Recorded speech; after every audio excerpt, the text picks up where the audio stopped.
সামনে তিনজন ফুটবল খেলছে, তাদের কাছে আর্জেন্টিনা আর মিশরের ম্যাচ বিশ্লেষণ করে আসি আমরা। চলেন। আসসালামু আলাইকুম ভাই। ওয়ালাইকুম আসসালাম। ভাই গতকাল যে আর্জেন্টিনা আর মিশরের ম্যাচটা হলো ভাই, সেই ম্যাচটা আপনাদের কিরকম লেগেছে ভাই? ভাই আমি কি বলবো, শুরুতে মিশর যা খেললো ভাই, আমি পারতেছি না কান্না করতে ভাই। কান্না করার বাকি ছিল, কিন্তু 78 মিনিটের পরে জি। তারা যা খেললো, আমি তো পুরাই টাসকি। আমি মাঠে যেভাবে চিল্লাইছি মনে হয় ওনারা খেলে নাই, আমি খেলছি।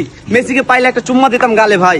আচ্ছা, আরেকজন আর্জেন্টিনা সাপোর্টার আছে, আমরা তার কাছে যাই। ভাই লাস্টের 15 মিনিট যা খেলা দিছে একেবারে ওয়াও ভাই, এরকম কামব্যাক ইতিহাসে কখনো হয়নি। আপনার তো হ্যাপি ভাই না? আপনার হ্যাপি? জি ভাই, জি আবার জিজ্ঞাসা করে। জি ভাই। আরেকজন ব্রাজিলের সাপোর্টার আছে, তার কাছে একটু আমরা যাইতে পারি। ভাই আপনার কি মতামত ভাই? ভাই আসলে বলার কিছু নাই ভাই, এখন যা হয়েছে আমি এই সাথে নিয়ে এটাই ঘুরতেছি, এছাড়া কোনো বলবার কিছু নাই।